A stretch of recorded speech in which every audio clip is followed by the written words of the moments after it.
Hai, ini bukan tentang aku, ini tentang sahabat kecilku yang amat sangat kuat dan hebat. Mungkin kalian akan berpikir, apa sih kok buat cerita tentang hidup orang lain? Atau pasti aku kurang kerjaan banget. Tapi cuma dengan ini, aku bisa nuangin rasa kangen aku sama sahabat kecilku yang udah tenang di sana. Namanya Sheila Madan. Nama yang terdengar biasa aja sih. Tapi ini berawal dari aku masih kelas 4 SD. Ya, rambut aku masih panjang. Kenapa berawal dari kelas 4 SD? Karena waktu kelas 1 SD sampai kelas 3 SD, aku gak satu sekolah sama Sheila. Aku memutuskan pindah dari sekolah yang lama karena waktu itu orang tua aku mau aku satu sekolah dengan sepupuku. Hari pertama aku masuk sekolah, ya standar untuk anak baru pada umumnya. Apalagi itu zaman SD. Masa dimana diledekin dikit langsung mewek. Aku duduk di barisan paling depan, pas di depan meja guru. Dengan posisi yang masih amat sangat asing, aku dengar banyak banget yang ngomongin dari belakang. Tapi ya udahlah, aku nggak bisa buat apa-apa. Nah, seiringnya berjalan waktu, aku mulai ada teman dan itu teman dari sepupuku sih sebenarnya.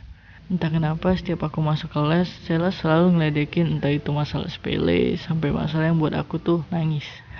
Pokoknya waktu itu orang yang paling aku benci ya dia, Sheila Madan. Saking aku bencinya, aku ngasih dia julukan kambing keling. Karena emang dia itu hitam banget. Tapi tunggu dulu, dia juga ngasih aku julukan si pendek. Yap, dulu aku paling pendek di antara teman-teman cewek yang lain. Gak butuh waktu lama, temen yang dibilang keren, dibilang gaul pada masa itu jadi deket semua sama aku. Tapi enggak untuk Sheila. Entah kenapa setiap lihat dia rasanya pingin ngejekin dia terus. Waktu itu aku ngejekin bareng-bareng temen aku. Dan itu rasanya seneng banget. Tapi teman-teman dia itu gak berani ngejekin kita karena mereka pada takut kali. Jadi kalau misalnya aku berantem sama Sheila, temen-temennya cuma diem doang. Jadi Sheila cuma bisa bela diri dia sendiri. Jadi waktu itu bisa dibilang aku tuh jahat. Tapi itu mungkin rasa kesel aku waktu pertama kali aku masuk sekolah. Dia selalu ceng-cengin aku terus. Dan semakin lama rasa kesel dan benci bukan malah berkurang, tapi malah nambah. Dari kelas 4 SD sampai kelas 6 kami selalu sekelas dan tetap jadi musuh berbuyutan. Jadi waktu itu aku udah kelas 6, mulai suka-sukanya sama cowok. Pada zaman itulah cinta monyet terjadi. Dan lagi-lagi, Sheila dan aku suka sama satu cowok yang sama. Rasanya keselnya nambah terus. Dan waktu itu cowok yang kita suka bisa dibilang cowok ganteng karena campuran Belanda. Lagi-lagi cowok itu lebih milih deket dan main sama aku. Tapi dari kejadian ini Sheila bener-bener kayak ngejauh dari aku. Tiap lewat dia lebih milih menghindar. Padahal dulu setiap ketemu gak ada yang akan kalah dari kita. Sampai subuh ke subuh kita tahan berantem terus. Hari-hari di sekolah kayak ada yang beda. Biasanya aku ribut sama Sheila. Tapi saat kejadian itu Sheila bener-bener jadi pendiam. Dan entah kenapa jadi sering senyum kalau aku lewat. Sebagai manusia yang sedikit peka, ya aku ngerasa ada yang aneh aja. Kayak setiap naik tangga mau ke sekolah, lihat dia ya cuman senyum dan lewat. Gak lama kemudian, aku mulai menjauh dari cowok yang sempat kami rebutin dulu. Aku inget banget waktu dimana kita mau UN, semua pada sibuk les dan pulang sekolah jadi gak teratur. Dan kalian tahu, saat aku gak dijemput sekolah sama mama, tapi tiba-tiba mama Sheila yang super duper baik banget selalu ngasih tumpangan dan nganterin sampai depan rumah. Semenjak kejadian itu, kita bener-bener deket. Aku sama Sheila sering bawa bekal bareng dan kita sering cerita gimana kita dulu dan itu semua buat kita ketawa. Semua kejadian itu buat kita mutusin untuk kita bakal sahabatan terus. Untuk pertama kalinya Sheila ngajak aku ke rumah dia. Papa Sheila seorang tentara, jadi dia tinggal di rumah tentara yang sederhana. Waktu sampai di rumahnya aku bisa dibilang sedikit kaget karena Sheila di rumah ngerjain semua sendiri. Papanya jarang ada di rumah dan mamanya juga waktu itu kerja sampai malam. Dan Sheila anak tunggal. Di situ aku sempat berpikir, jahat banget dulu aku ngejekin dia ini itu tanpa tahu dia itu sebenarnya gimana. Dia benar-benar mandiri. Dengan usia segitu dia mampu ngerjain sendiri. Kita semakin lama semakin deket. Dia ngajarin aku main congklak, dia ngajakin aku main engklek sama teman-teman di dekat rumahnya. Yang jujur aku sama sekali nggak tahu pada awalnya. Pernah waktu itu aku takut ke kamar mandi rumahnya sampai aku memutuskan untuk pipis celana. Ya gitu. Sheila cuma ketawa dan ngasih celana dia, dan besoknya celana aku dicuci dan dikasih di sekolah. Untuk kesekian kali aku ke rumah dia, entah kenapa rasanya nyaman. Orang tuaku juga sampai bujuk aku malam-malam untuk pulang.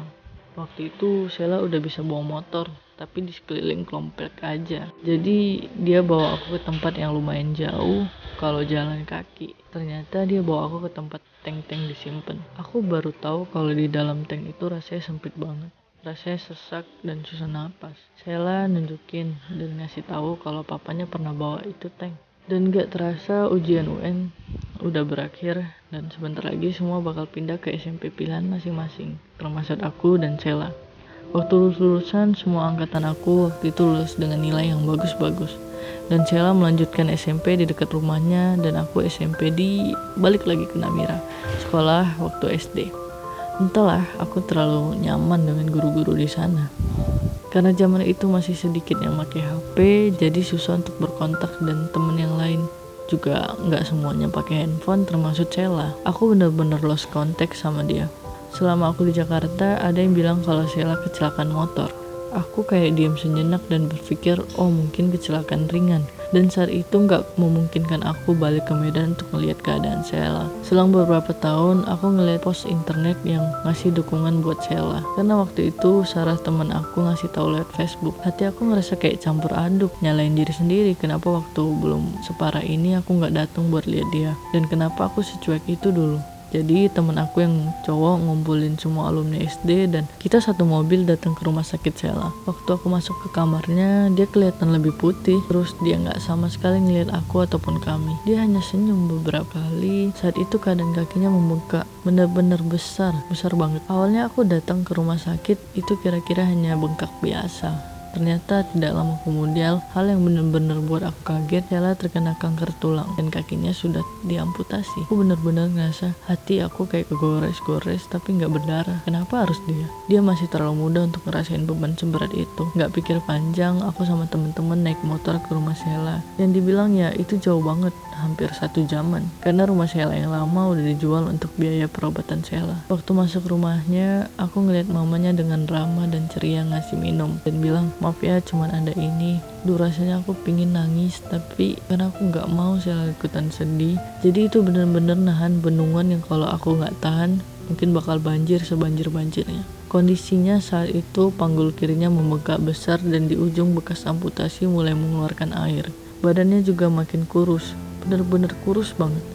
Dia dipulangkan dari rumah sakit karena harus naikin berat badannya supaya bisa ngikutin kemo. Sheila nggak bisa tidur seperti orang pada umumnya.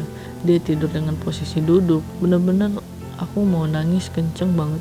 Tapi aku mikir aku datang untuk ngasih support. Aku duduk deket Sheila dan masih inget banget aku bilang, Sheila putih ya sekarang, naik sampai kalah. Udah nggak ada lagi dong kambing kelingnya. Sheila senyum dan sedikit ketawa. Itu seneng lihat dia bisa senyum gitu. Itu udah mulai malam, kita harus pulang. Karena saat itu aku masih SMP, gak bebas untuk kemana-mana. Pingin rasanya jenguk Sheila tiap hari, tapi aku harus sekolah dan rumahnya jauh banget. Pulang dari rumahnya, aku ngeliat postingan di internet. Ternyata selama Sheila sakit, dia nulis beberapa postingan di blog dia. Kalian bisa lihat blognya ini. Awalnya aku baca postingan berita yang mengarahkan aku ke blog Sheila. Dan akhirnya aku buka dan alhasil itu bener-bener bendungan tangisan aku gak ketahan. Itu bener-bener nangis dan ngerasa kalau ingat dulu Sheila orangnya mandiri, kuat, selalu nutupin kesedihan dia dengan ketawa. Beberapa postingan yang buat air mata aku mulai turun, dia menuliskan, ya Allah Tuhanku peluk aku dan jangan kau lepas. Ya Allah aku sadar betul aku selalu membutuhkanmu dan aku gak akan pernah melupakanmu. Tolong dalam kondisi ini aku benar-benar butuh engkau memeluk, bahwa semuanya akan indah pada waktunya.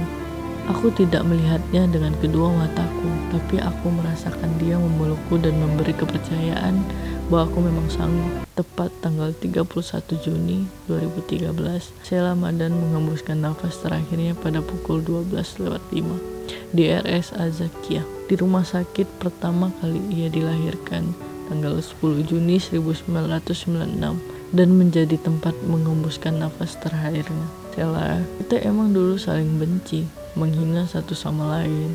Rasanya lihat Sheila kayak hari aku bakal sial banget. Tapi bener, kamu orang yang kuat, mandiri, orang yang sabar banget, orang yang hebat di mata aku dan di mata orang banyak, dan di mata orang-orang yang sayang sama kamu. Mungkin video ini gak bisa kamu lihat, tapi percaya, aku buat video ini buat ungkapin rasa kangen aku yang udah bertahun-tahun. Yang tenang di sana ya. Makasih udah banyak ngajarin hal-hal yang seru, hal-hal yang buat aku susah buat ngelupainnya. Oh iya, mau berapa banyak pun sahabat aku nanti, percayalah, kamu sahabat pertama aku yang aku punya.